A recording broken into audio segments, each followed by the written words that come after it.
नमस्कार, मैं धनंजय कुमार द नागरिक में आपका स्वागत है। दोपहर 3 बजे के कार्यक्रम में आज हमारे साथ हैं विवेक देश पांडे।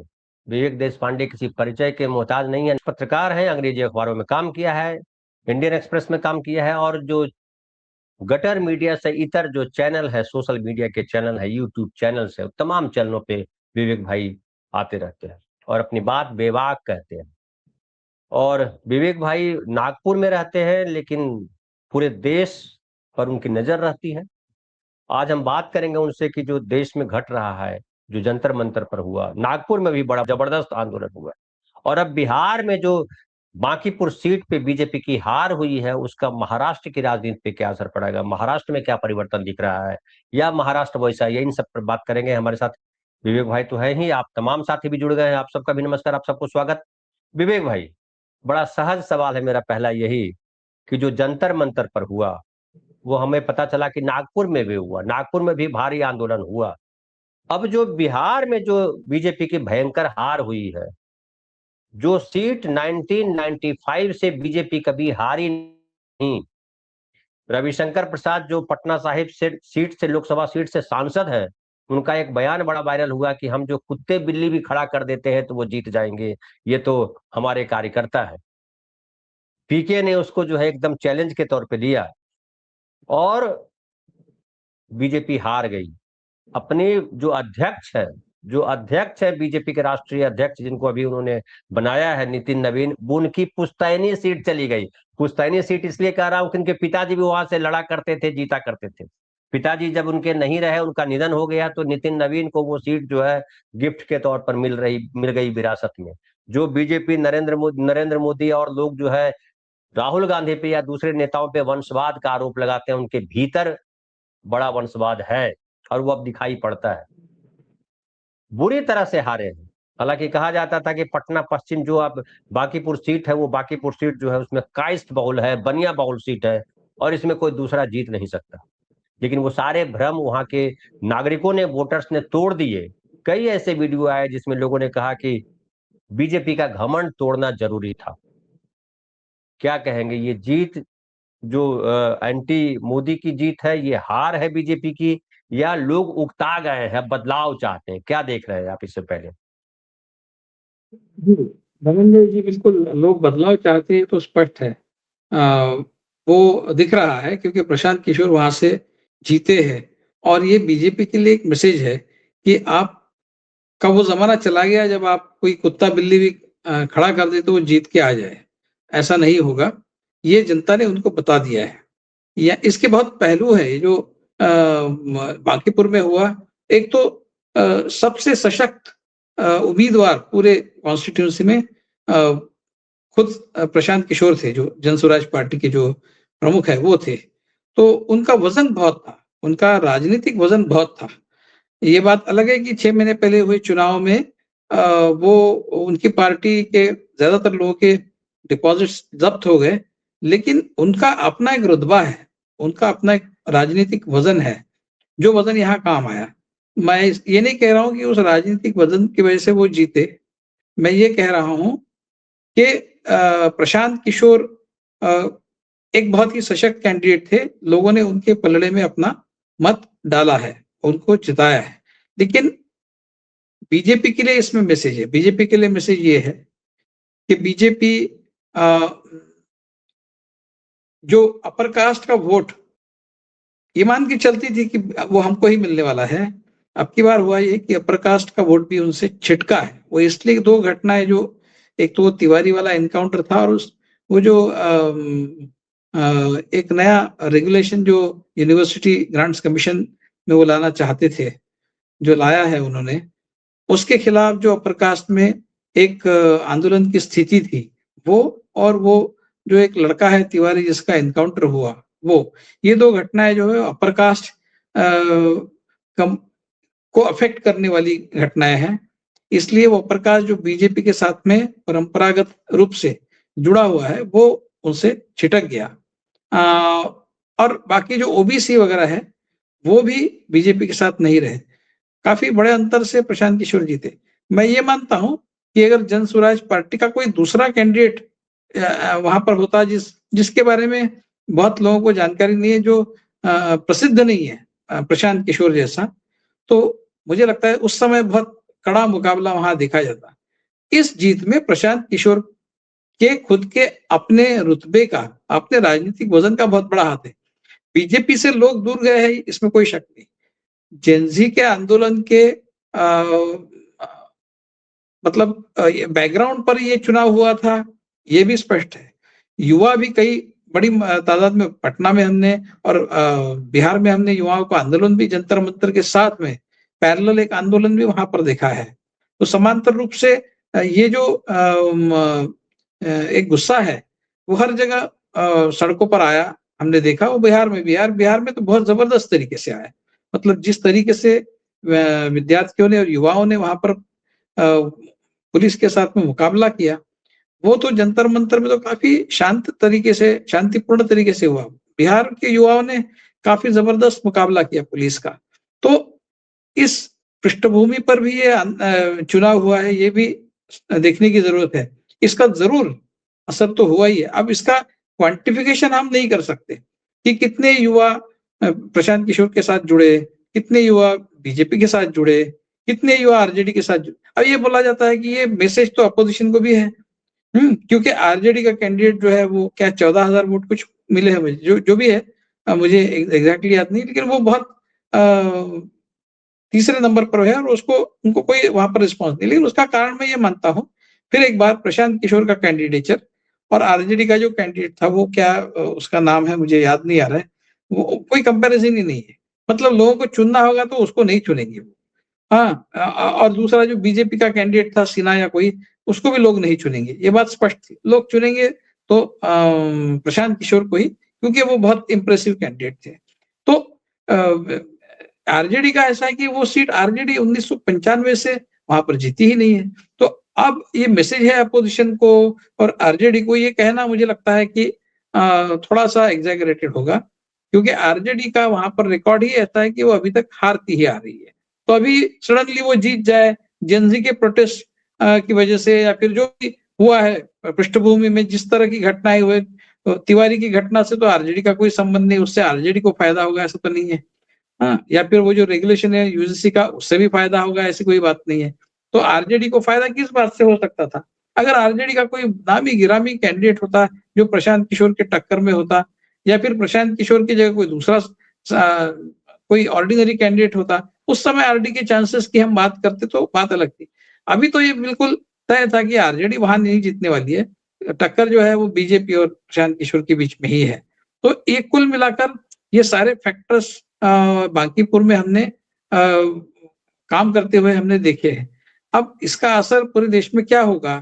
जो मध्य प्रदेश के चुनाव में हुआ, वो तो बीजेपी का अंदरूनी जो झगड़ा था, नरोत्तम मिश्रा और वो जो दूसरे जो कैंडिडेट जो तिवारी थे, शायद मैं भूल रहा हूँ नाम, तिवारी थे। तो तिवारी। जी हाँ, तो ये नरोत्तम मिश्रा ने जो पार्टी के खिलाफ बगावत की, जो तमाशा हमने देखा पिछले महीने में, सड़कों पर इनके समर्थक आए, पुलिस के ऊपर पत्थरबाजी हुई, सब हुआ, तो उसके चलते बीजेपी को वहां नुकसान हुआ है।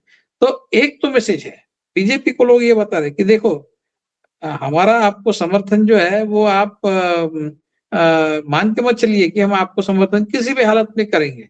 वो जमाना गया, वो वक्त चला गया कि बीजेपी ने कुछ भी कर दिया और बीजेपी ने कितनी भी गलतियां कर दी और बीजेपी ने कितना भी जुल्म ढाया, तो भी लोग बीजेपी को ही चुनकर देंगे।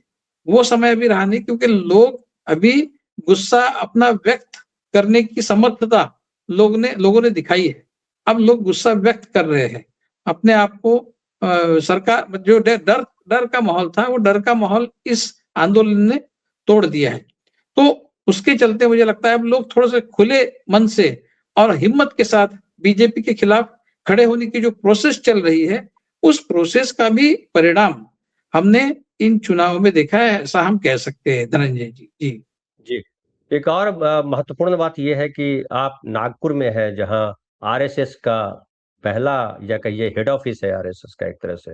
अब तो हालांकि झंडेवालान में शिफ्ट किया है उन्होंने सारी चीजें, लेकिन फिर भी नागपुर में भी प्रदर्शन जबरदस्त प्रदर्शन हुआ। और जब बीजेपी के, नरेंद्र मोदी जी के, किसी के, बीजेपी से जुड़े हुए जितने लोग हैं उनकी जीत हार की बात करते हैं तो फिर आरएसएस की तरफ हम देखते हैं। क्या नागपुर में आरएसएस के खिलाफ या बीजेपी के खिलाफ कोई ऐसा आक्रोश दिखता है जिससे माना जाए कि वो जो है बीजेपी अब सत्ता से बाहर हो जाएगी, या आरएसएस के खिलाफ लोग खड़े हुए हैं, आरएसएस को बैक फुट पे जाना पड़ेगा, ऐसा कुछ दिखाई पड़ता है? नहीं जी, ऐसा नागपुर में दिखाई तो दिया, लोग पर्टिकुलरली युवाओं के बीच में जो जिस तरह का आंदोलन नागपुर में 2-3 बार हुआ, मतलब एक दिन ही नहीं हुआ। जिस दिन जंतर मंतर में वो जो पार्लियामेंट मार्च का दिन था उस दिन तो हुआ ही, उसके 2 दिन पहले भी एक हुआ था, उसके बाद भी हुआ। तो नागपुर में 3-4 आंदोलन हुए। लेकिन क्या अभी ये इसका परिणाम क्या होगा, ये तो हम तभी बताएंगे जब कोई चुनाव होगा नागपुर में। कोई ऐसा पैरामीटर हम अभी तो खड़ा नहीं कर सकते कि जिससे ये पता चले कि कितना सरकार के खिलाफ या फिर बीजेपी के खिलाफ कितना लोग चले गए हैं। ये जानने के लिए कोई ना कोई एक टेस्ट हमको देनी पड़ेगी, टेस्ट होगी चुनाव में, या फिर किसी दूसरे दूसरा तो कोई मुझे जरिया नहीं नजर आ रहा है जिसमें से हम ये पता करें कि लोगों के मन में गुस्सा एक्चुअली कितना है। तो आसपास तो अभी नागपुर में कोई चुनाव नहीं है। विधानसभा भी हो चुका है, लोकसभा हो चुका है, नागपुर म्युनिसिपल कॉर्पोरेशन का चुनाव भी हो चुका है। हाँ, कहीं अगर बाई इलेक्शन जैसी स्थिति बनी कुछ कॉर्पोरेशन, कुछ म्युनिसिपल कॉर्पोरेशन के चुनाव में वगैरह, तो हो सकता है वहां कुछ पता चले। लेकिन अभी फिलहाल तो इसको गिनने के लिए, उसको क्वांटिफाई करने के लिए हमारे पास कोई जरिया नहीं है। लेकिन जिस तरह से आंदोलन हुए, स्फूर्त तरीके से, स्वयं स्फूर्त तरीके से लोग सड़कों पर, बच्चे सड़कों पर आए और काफी बड़ी संख्या में आए, तो वो तो स्पष्ट दिखा। और 3-4 बार हुआ, मतलब ऐसा नहीं एक ही दिन आंदोलन हुआ, एक कोई सिंबॉलिक आंदोलन हो गया और खत्म हो गया, ऐसा नहीं। लगातार सड़कों पर आते गए बच्चे, तो वो दिखाता है कि कम से कम युवाओं में तो एक आक्रोश है बीजेपी के खिलाफ, और बीजेपी के पूरे इकोसिस्टम के खिलाफ एक आक्रोश है। ये तो नागपुर में दिखाई दिया। तभी जाकर मुझे लगता है कि अभी आरएसएस के प्रमुख ने कहा मुंबई में या कहीं 6 तारीख को कोई एक जेन जी और जेन अल्फा के छात्रों साथ को में, लेकर के, हाँ, वो पूरे देश में 100 एक, शहरों में करने वाले हैं जेएनजी को लेकर के संवाद कार्यक्रम। हाँ, ऐसे वो कुछ एक मीटिंग लेने वाले आरएसएस के प्रमुख, और पूरे देश में करने वाले हैं, जो भी है। तो ये उसी का नतीजा है, क्योंकि उनको पता चला है कि जमीन पैरों तले, जमीन खिसक गई है, हिल गई है, ये समझ में आया है, तभी तो एक्सरसाइज वो कर रहे हैं ना। तो वो एक बैरोमीटर हमारा हो सकता है कि आरएसएस का जो रिस्पॉन्स है, उसके ऊपर से हम ये कह सकते हैं कि जो आंदोलन हुआ युवाओं का जंतर मंतर पे और देश पे कई जगह पर, उस आंदोलन की परिणति जो है वो हमको दिखाई दे रही है, उस आंदोलन का परिणाम हमको दिखाई दे रहा है। और आरएसएस अभी वॉर फुटिंग पर युवाओं के साथ में अपना एक समन्वय, अपना एक कम्युनिकेशन बनाने का एक एक्सरसाइज शुरू कर रहा है। तो असर तो हुआ है। अब किस हद तक आरएसएस उन युवाओं को अपनी तरफ करने में सफल होता है, उसके ऊपर निर्भर करेगा कि आने वाले समय में जो कुछ भी इस तरह की टेस्ट हम देखेंगे, उसमें फिर इस आंदोलन का या फिर इस गुस्से का परिणाम कहाँ तक वो ब्लंट कर पाएंगे, ये हमको उस समय पता चलेगा। फिलहाल तो गुस्सा है, और उसको बनाए रखने के लिए उस आंदोलन की जो एक नींव रखी गई, उसको एक बड़े इमारत में तब्दील करने के लिए लगातार जो कोशिश करना जरूरी है, वो कोशिश जारी अगर नहीं रही, तो मुझे लगता है कि आरएसएस और बीजेपी के जो एक प्रेडिटरी सिस्टम है, वो प्रेडिटरी सिस्टम उसको पूरी तरह से खा जाएगा। जी जी, हालांकि नागपुर में दो बड़े नेता नागपुर के जो है राष्ट्रीय स्तर पर हैं, वो चाहे देवेंद्र फडणवीस जो चीफ मिनिस्टर हैं, चाहे वो नितिन ही नाम है उनका, हाँ, गडकरी। नितिन गडकरी। नितिन गडकरी, वो नितिन नवीन, नितिन गडकरी, कंफ्यूजन क्रिएट हो जाता है। आपके यहाँ भी नितिन, हमारे यहाँ भी नितिन। तो नितिन गडकरी जो है वो परिवहन मंत्री हैं, बड़े चर्चित मंत्री हैं। दोनों है, देवेंद्र फडणवीस की चर्चा है, उनकी पत्नी अमृता फडणवीस की बड़ी चर्चा रहती है, वो भी कम चर्चित नहीं है। वो एक अलग कंट्रास्ट कैरेक्टर दिखता है कि एक तरफ देवेंद्र फडणवीस और उनकी पार्टी जो है मुसलमानों के खिलाफ, कोई भी छोटी छोटी बातों पे ही मुसलमानों के खिलाफ बड़े नैरेटिव बना देती है। वही अमृता फडणवीस जो है वो मुस्लिम लड़के के साथ वीडियो बनाती हैं और उसका अलग रिएक्शन रहता है। इसको लेकर के छोटा सा एक कमेंट कर दीजिए, क्या नागपुर में इसको लेकर के कोई चर्चा होती है कि ये क्या कंट्रास्ट है? नहीं, नहीं, ये नहीं। अंदर खाने में तो ये बोलते हैं, ये ठीक नहीं है। जी। जिस तरह से वो सारी वीडियोज़ आते हैं, रील्स आते हैं, आपस में तो ये बात करते हैं। लेकिन ये पब्लिकली जनता में जाकर बिल्कुल खुले तरीके से इसके खिलाफ बात नहीं करते। वो उनकी स्ट्रैटेजी है। अब वो केरला का कोई लीडर है जिसने जंतर-मंतर के प्रोटेस्ट के बारे में ये कहा कि इन लड़कियों पर गैंग रेप होना चाहिए वगैरह। उसके लिए लड़कियाँ तैयार थी, ऐसा कुछ उन्होंने कहा।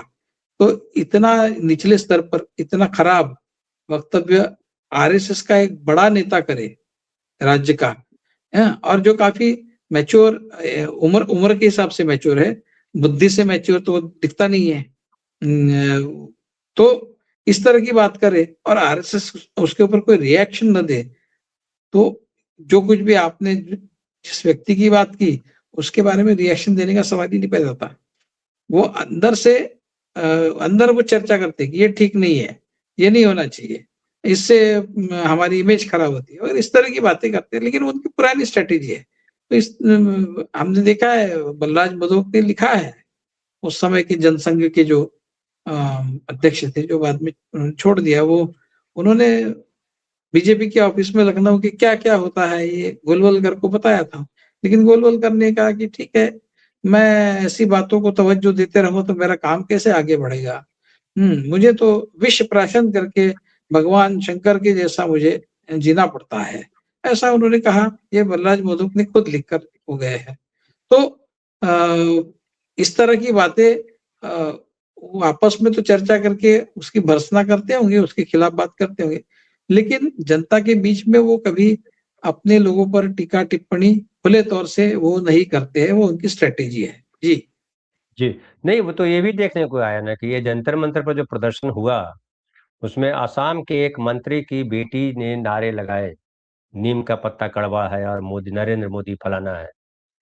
अपराजिता सारंगी जो है उड़ीसा की जो सांसद हैं, जो आईएएस ऑफिसर रही हैं, उनकी बेटी ने भी कहा कि तुम चमचे जो है हमारी माँ से शिकायत करोगे, हमारा ट्वीट हटवाने का प्रयास करोगे, लेकिन हम नहीं हटाएँगे। ये अपने आप में 2 चीज़ें जो है बड़ी हैं, बड़ी बातें हैं। और अगर अपराजिता सारंगी का भी कोई बयान उस तरह से नहीं आया और वहाँ जो असम के मुख्यमंत्री हेमंता बिस्व शर्मा, उन्होंने कहा कि वो हमारे घर की लड़की है, कोई ज़रूरी नहीं विचारधारा मैच करे, इसलिए उसने कहा है तो हम बात करेंगे उससे। वो जो केरल के जो सांसद जी, केरल के नेता ने थिंकर कहलाते हैं, सुना हमने आरएसएस के, वो जो कहा कि लड़कियों का रेप होना चाहिए, हम गोली मार देते, वो हेमंता बिस्व शर्मा उतना तल्ख होते दिखाई नहीं पड़ते हैं। वो चुप्पी साध लेते हैं। लेकिन एक जो महत्वपूर्ण बात मैं करना चाह रहा हूँ, जंतर-मंतर पर जिस तरह से लड़कियों ने रिएक्ट किया, खाली जंतर-मंतर पे नहीं, बिहार में भी लड़कियों ने रिएक्ट किया। हर जगह लड़कियों ने रिएक्ट किया और लड़कियों ने इतनी ताकत से रिएक्ट किया कि नरेंद्र मोदी जी को कल्चरल शॉक लग गया। हल्के तरीके से रिएक्ट नहीं किया, कल्चरल शॉक लग गया। लेकिन उनको ये कल्चरल शॉक नहीं लगा कि उन्हीं लड़कियों को भद्दी-भद्दी गालियाँ दे रहे हैं उनके फॉलोअर्स। वो उनको फॉलो करते हैं नरेंद्र मोदी, जो भद्दी-भद्दी गालियाँ हम जैसे पत्रकारों को भी देते हैं और उन लोगों को भी देते हैं जो कांग्रेस के लोग हैं या बीजेपी के खिलाफ बात करते हैं। उनको नरेंद्र मोदी फॉलो करते हैं। तो ये कल्चरल शॉक की जो बात कर रहे हैं, क्या आपको लग रहा है कि अभी भी आरएसएस के भीतर या जो बीजेपी के लोग हैं, वो कल्चरल शॉक में हैं या नरेंद्र मोदी पब्लिक ने तो उसको खारिज कर दिया उनके कल्चरल शॉक को कि आपको शौक लगता है तो और ऐसा शौक दे देंगे। हमको कुछ फ़र्क नहीं पड़ता, हम आपसे झुकने वाले नहीं हैं। तमाम लोगों ने गाली देने वाली लड़कियों के समर्थन में लोग खड़े हो गए कि दिक्कत क्या है? खाली लड़के की कॉपीराइट थोड़े है कि लड़के ही खाली गाली देंगे। पुलिस वालों ने कितनी गालियाँ दी, ढेर सारी चीज़ें हैं। तो उसको लेकर के आप किस तरह से देख रहे हैं चीज़ों को? नहीं, कोई कल्चर शॉक वगैरह नहीं है उनको। ऐसा है वो कल्चर तो उनका ही बनाया हुआ है। मतलब मैं ये नहीं कह रहा हूँ कि जंतर-मंतर में जो बच्चों ने किया वो आरएसएस के कल्चर को फ़ॉलो कर रहे हैं। मैं ये कह रहा हूँ कि गालियाँ वगैरह देने का कल्चर तो इन्होंने अपने लेवल पर खुद ही डेवलप किया है। आपने भी कहा पूरे इनका आईटी सिलसिले के इनके बड़े-बड़े नेता जो जिस तरह के वक्तव्य हमने पिछले 10-12 साल में सुने हैं, वो तो इससे पहले कभी इस तरह की बातें इस देश में होते हुए हमने देखी नहीं। तो गंदे शब्दों का प्रयोग, गंदी भाषा का प्रयोग ये इनके लिए बहुत आम सी बात है। इनको किसी और ने गालियाँ दी, इससे कल्चर शॉक नहीं हुआ है। इनको एक उसमें से ये अपॉर्च्युनिटी ढूँढते हैं। अपॉर्च्युनिटी ढूँढते हैं और उसमें से फिर वो नैरेटिव तैयार कर रहे हैं। पिछले कुछ दिनों से आपने देखा होगा सोशल मीडिया पर इनके लोग नैरेटिव फैला रहे हैं कि देखिए कैसी लड़कियाँ भी गंदी-गंदी गालियाँ दे रही हैं। अब लड़कियाँ भी लड़के दे सकते हैं इसका मतलब, लड़कियाँ नहीं दे सकती। ये इनका पैट्रियार्चल अप्रोच हमेशा की तरह है कि लड़के देते हैं गालियाँ तो समझा जा सकता है, लेकिन लड़कियाँ भी गाली दे रही है इसका मतलब समाज का कितना पतन हुआ है। ऐसा वगैरह वो नैरेटिव बना रहे हैं। जबकि इनको गालियों से परहेज नहीं है।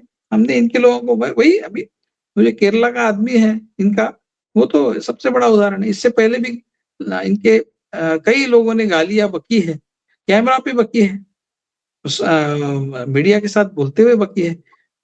इन्होंने न्यूज़ रूम में बोली है, किसी की माँ को न्यूज़ रूम में गंदी-गंदी गाली दी है। तो ये तो गालियों के पुराने खिलाड़ी है। गालियों में खेले हैं ये, खेलते रहते हैं।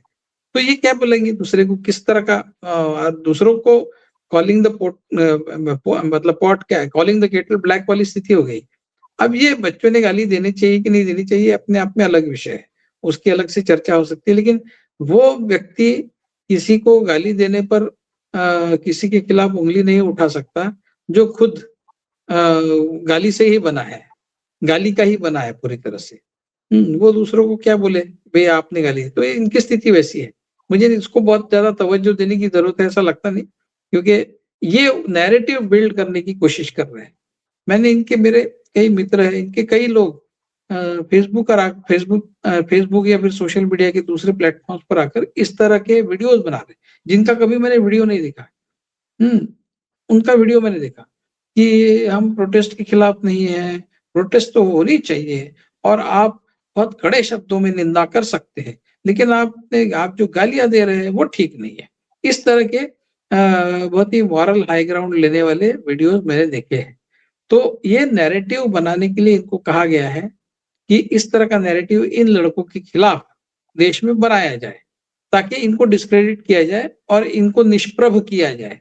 इस तरह का एक उनका स्ट्रैटेजी है। तो वो अलग-अलग फ्रंट पे अलग-अलग लड़ाई के मोर्चे खोल देते हैं और वो लड़ाई वो करते रहते हैं। जी, ताकि जो भी उनके खिलाफ वातावरण बन रहा है, उसको जी। किसी भी तरह से डाइल्यूट कर दिया जाए। तो ये उस कोशिश का जी, ही पार्ट है। जी। जी, एक छोटा-सा सवाल ये कि जैसे प्रशांत किशोर जो है बिहार में एक नई उम्मीद की तरह देखे जाते हैं, क्योंकि नीतीश कुमार के हटने के बाद एक अंधेरा-सा है सामने। अभिजीत दीप के महाराष्ट्र के हैं, दलित समाज से आते हैं, इतना बड़ा आंदोलन खड़ा कर दिया। जो लग रहा था कि कुछ नहीं होने वाला, इतना बड़ा आंदोलन हो गया कि पूरा देश जो है जिसे लगता है कि उठ खड़ा हुआ। वो खाली सोशल मीडिया से शुरू हुए, सोशल मीडिया पे नहीं रहा वो आदमी, आंदोलन भी सोशल मीडिया पे नहीं रहा। क्या अभिजीत दीप के महाराष्ट्र में एक नए चेहरे के तौर पे देखे जा सकते हैं? उनका भविष्य दिखाई पड़ता है आपको? अब ये बात हम तो नहीं कह सकते, उनको खुद को कहनी होगी कभी। अभी फिलहाल तो वो ये कह रहे हैं कि नहीं मैं राजनीति में तो नहीं जाऊँगा। मतलब अभी अभी फिलहाल लेटेस्ट जो है वो शायद वो गार्डेड काफ़ी अभी इतने में कहा है कुछ उन्होंने कि मैं इसके बारे में कुछ नहीं सोच रहा हूँ, ऐसा कहा। तो इसका मतलब मैं कल नहीं सोचूँगा, ऐसा नहीं होता। ऐसा भी मतलब हम निकाल सकते हैं। और हमने ऐसे कई लोग देखे हैं जो विशुद्ध समाज सामाजिक काम के लिए हम इसमें आए हैं, ऐसा कहने वाले बहुत से लोग फिर राजनीति में आ जाते हैं। तो ये कल 10 साल में और भी अलग-अलग विचार मन में आते हैं, आदमी के विचार बदलते रहते हैं। युवा उम्र में होता है कि एक आइडियलिज़्म होता है, 30 साल की उम्र में एक आइडियलिज़्म होता है और उस आइडियलिज़्म से दूर जाना उस समय मुश्किल होता है, क्योंकि एक अंदर में बहुत प्रेरणा होती है, अंदर से एक बहुत बड़ी वो प्रेरणा भी बहुत विशुद्ध होती है। उसमें कहीं भी पॉलिटिक्स नहीं रहता। तो उस तरह की प्रेरणा के साथ वो काम कर रहे हैं अभी फिलहाल, और काफ़ी मैच्योर बहुत नपी-तुली बात करते हैं। कभी भी किसी अपशब्द का इस्तेमाल नहीं करते। बहुत कंसाइज़, प्रिसाइज़ उनके जवाब होते हैं। इस तरह की मैच्योरिटी 30 साल के एक युवा में पाना बहुत मुश्किल है। और उन्होंने जो मैच्योरिटी का परिचय दिया है, वो बहुत रेयर है। मतलब भारत के इतिहास में आप याद कीजिए कि 30 साल के किसी लड़के ने इतना बड़ा आंदोलन खड़ा किया हो। आप याद कीजिए जहां तक आप याद कर सकते हैं, मुझे तो दूसरा कोई जो भी इमरजेंसी के समय हुआ गुजरात से शुरुआत, किसी एक लड़के का नाम हम आज तक याद कर रहे हैं, ऐसा नहीं है। तो नहीं है, बिल्कुल सही। अभी जी, तो अभिजीत दीपके ये बहुत बड़ा आशा का केंद्र बन गया है भारत में। अब वो उनकी उनकी ज़िंदगी आगे किस तरह से वो क्या करते हैं, किस तरह के स्टेप्स लेते हैं, क्या राजनीति में आते हैं। राजनीति में आना कोई बुरी बात नहीं है, ये अच्छे लोग तो राजनीति में आनी चाहिए और जिस तरह के विचार वो सामने रख रहे हैं, वो बहुत ही मैच्योर मुझे लगते हैं, बहुत मैच्योर लगते हैं और उनके खिलाफ बहुत सारे लोग कॉन्स्पिरेसी थियरीज़ भी बनाते हैं, जिसका कोई बेसिस नहीं है लेकिन बोलते हैं लोग। ये तो इसका फ्रंट है, उसका फ्रंट है। ये सब झूठ बकवास है, ऐसा कुछ नहीं है। ये हो सकता है कि कल जाकर वो बदल जाए, जितना वो आदर्श आज दिख रहा है वो कल उतने ना रहे। ये तो बहुत लोगों के साथ होता है, उनके साथ भी हो सकता है। लेकिन कल ऐसा हो सकता है इसलिए आज हम उनको दोष नहीं दे सकते, किसी को भी। मतलब प्रोस्पेक्टिव इफेक्ट से हम किसी के बारे में नेगेटिव बात नहीं कर सकते। हमने ऐसे बहुत लोग देखे हैं, वो ऐसे बात तो करते हैं लेकिन फिर बाद में जाकर वो इस तरह से हमने फिर उदाहरण देते हैं लोग, अरे हो ठीक है बाबा, वैसा होता है। लेकिन आप ये क्यों समझ रहे हैं कि ये भी वैसे ही होगा? आज तो आपको जब इनका एनालिसिस करना है, जब आप इनके बारे में आपको कुछ निष्कर्ष निकालना है, तो आज वो जो कर रहे हैं, उसके बेसिस पर ही हम कर सकते हैं। या फिर पिछले समय में उन्होंने जो कुछ भी किया है, उसके बेसिस पर भी कर सकते हैं। लेकिन आने वाले समय में वो ऐसा कर सकते हैं और वैसा कर सकते हैं। हाँ, ऐसे बहुत आए गए, इस तरह की बात सड़क पे चलते हुए लोग करते हैं। एनालिसिस करने वाले लोगों ने इस तरह की बात नहीं करनी चाहिए। जो हमारे पास में मटेरियल है उनके बारे में, जो उनके बारे में हमने समझा है, उसके बेसिस पर तो हम यही कह सकते हैं कि वो काफ़ी मैच्योर एक युवा है। 30 साल की उम्र में इतनी मैच्योरिटी दिखाना बहुत मुश्किल है। आप याद कीजिए 30 साल के राहुल गांधी, क्या उनमें इतनी इनसे आधी भी मैच्योरिटी थी जब वो 30 साल के थे। आज वो बिल्कुल काफ़ी सही। मैच्योर हो गए हैं, काफ़ी अच्छे बड़े लीडर हो गए हैं, लेकिन 30 साल की उम्र में राहुल गांधी को आप याद कीजिए। तो अ, उस लिहाज से देखा जाए तो अभिजीत दीपके एक बहुत ही ब्राइट स्पॉट फिलहाल तो भारत के समाज जीवन में है, राजनीति में है कि नहीं मैं कह नहीं सकता, लेकिन वो राजनीति को इन्फ्लुएंस तो कर ही रहे हैं। वो भले ही खुद इलेक्शन में खड़े रहे, ना खड़े खड़े रहे, लेकिन राजनीति को और वो कह भी रहे हैं कि हमारा आंदोलन राजनीतिक है। उन्होंने कहा है एक इंटरव्यू में, यस पॉलिटिकल रीजंस के लिए है। तो क्या उसमें क्या बुराई है? हाँ, वो पॉलिटिकल लीडर खुद बन के पॉलिटिकल पार्टी बनाते हैं, चुनाव लड़ते हैं या क्या करते हैं, ये तो आज हम कुछ स्पेकुलेट नहीं कर सकते। जी। जी। बहुत-बहुत धन्यवाद विवेक भाई। बहुत संक्षिप्त लेकिन बहुत बेहतर आपने सारे जवाब दिए और आप तमाम साथी जो देख रहे हैं, आपका बहुत-बहुत आभार। कैसा लगता है कार्यक्रम ज़रूर बताएँ और मिलते हैं फिर शाम की चौपाल में। जी। बहुत-बहुत धन्यवाद।